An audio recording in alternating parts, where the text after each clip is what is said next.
Welcome back. Welcome back to the Inner Circle. We're doing a little bit of something different today. I'm clearly shilling for a friend, but this is not a paid advertisement. I really admire Eric Wynn's curation, as you know, and he has appeared many times on the channel. And as I was looking through his inventory, both in person while he's in Los Angeles, while he's on the West Coast, but also through his website, I came across three different chronographs from three different periods that all have something different to offer. So I wanted to share them with you. I'm going to start with this piece from the 40s. It comes roughly from 1943, retailed in Caracas, Venezuela. Serpico y Laino is usually the famous jeweler, but they had many, of course. Venezuela is actually an exceptionally rich country. And Enrique Pfeffer especially had a number of interesting Universal Genève pieces from the time period, which they have double signed on the dial as well. So this is Universal Genève Compax, a 3-register version, 30-minute totalizer at 3 o'clock, continuous running seconds at 80, and 12-hour counter at 6. At 9, I wanted to say, the tachymeter confused me there. Beautiful inlaid Arabic numerals, a silver dial that is rather evenly patinated with freckles, and a tachymeter on the perimeter of the dial. The watch looks, and I had the chance to inspect this in person, as great as a 40s chronograph can look. Of course, these things were not waterproof, weatherproof, or dustproof, so there is some weathering on the dial, but I really appreciate the fact that the case remains solid and unpolished. It is in exceptional condition, but I think it's even more valuable that it has not been blemished by any enthusiastic interventions. The lugs are this incredibly elegant shape of the teardrop, rectangular beveled pushers, and the unsigned crown with the stainless steel case add the piece a little bit more of a dynamic edge. Kind reminder, of course, this is a piece shaped and sized for the period, so 32.5 millimeters. It does have a larger than life presence on the wrist, thanks to the particular shape, the stylized lugs that both help the watch sit very comfortably on the wrist and really amplify its presence. It's still very much an old school gentleman's chronograph rather than a modern sports chronograph. So buyer beware on that aspect. Leaf-shaped gilt hands for the hour and minutes.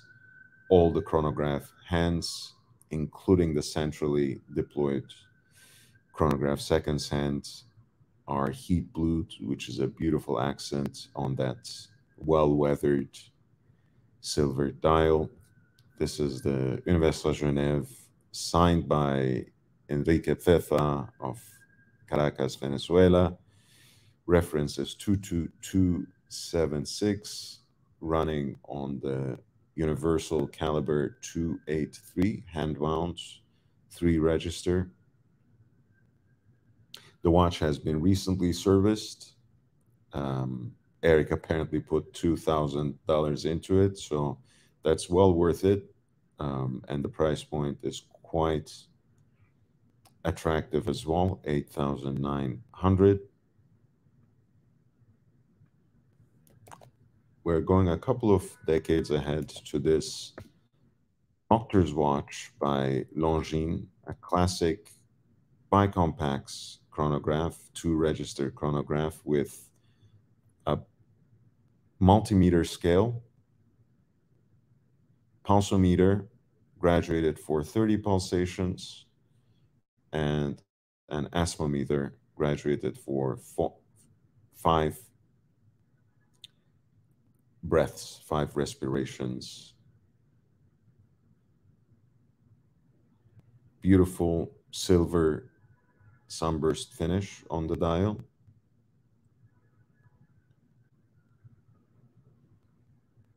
Elegant and simple, multifaceted baton markers.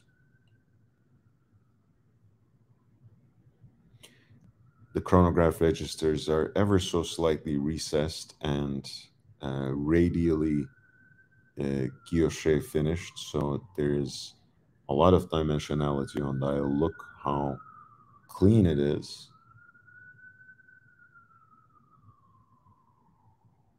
Even the meters remaining quite crisp and incredibly legible. Running on a 30 ch hand-wound chronograph movement. This is a much more elegant watch than sporty, perhaps, but it's also significantly larger than the Universal we were looking at, 36 millimeters in diameter. From around 1964. Comes with an archival extract from Longines that was issued in 2020 and which dates the watch back to April 28th, 1964, which apparently was delivered to France at the time.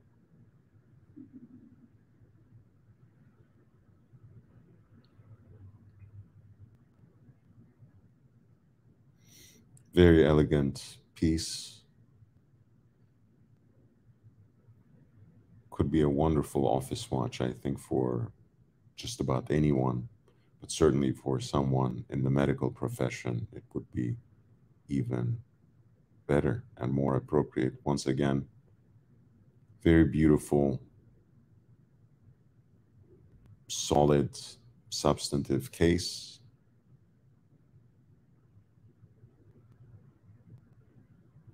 That 30 ch column wheel caliber, crisp and clean. And as I mentioned before, the dial is something to die for. There's archival extract.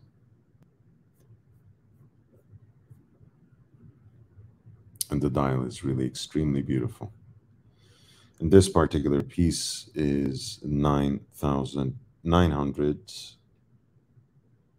in US dollars, listed at Wind Vintage.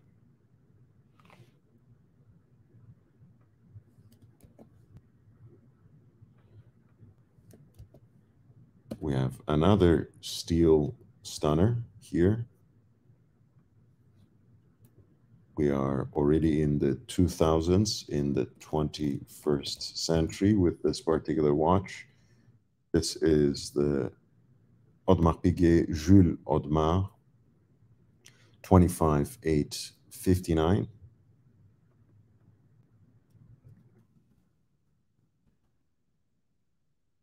Stainless steel chronograph.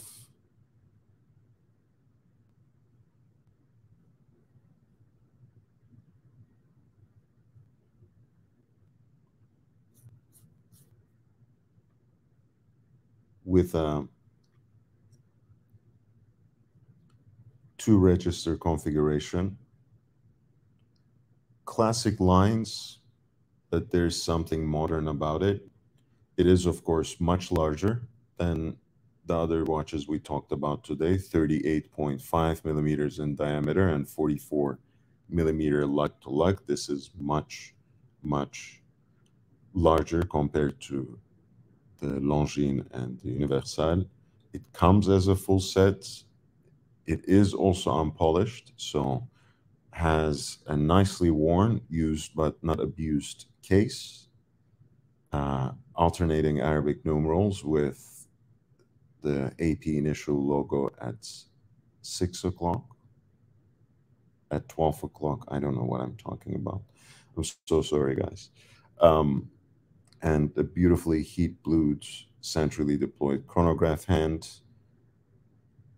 Interesting configuration for the chronograph registers with the continuous running seconds at 3 o'clock and a 30-minute totalizer at 9 o'clock.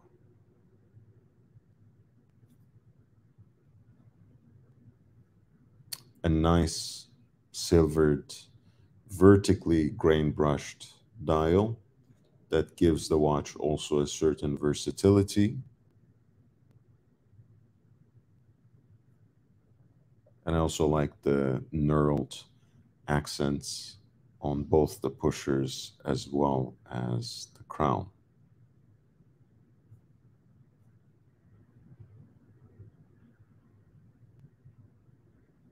I also had the chance to inspect this watch since Eric is in Los Angeles, and I think it's in a very nice condition for everyday wear. And the highlight of the watch is this beautiful folding clasp, beautiful déployant clasp that was designed by none other than Emmanuel Guet, who also gave us the Royal Oak Offshore, these double AP initials that fold onto each other. A great aesthetic and very subtle on the outside as well.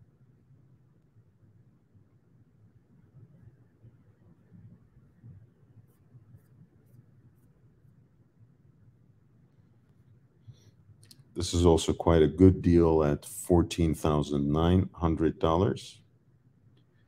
If you have any questions about these watches, feel free to reach out to me or to Eric directly. You can feel free to mention my name. Again, not that I get anything out of it, but at least it helps people know what I'm doing here, what I'm doing on the channel and beyond. So I genuinely appreciate that.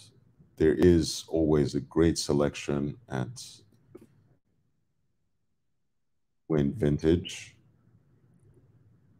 heavily skewed toward vintage and neo vintage, but since he serves collectors of such a varied taste, once every so often he also gets newer and even some hype pieces that people trade in to get what they really want. So once every so often you can find not only something like the discontinued Mielgauss with a Z blue dial, but also like the so-called Sprite or the Destro GMT, reference 126720.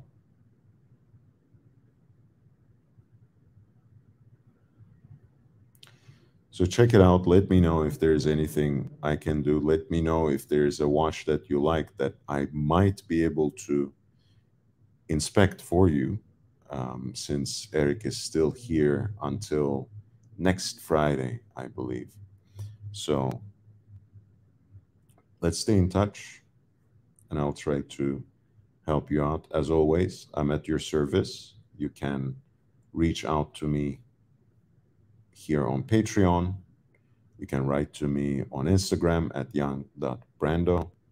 And you can always, of course, send me a line via email at lordhellespont5 at gmail.com. That's lordhellespont5 at gmail.com.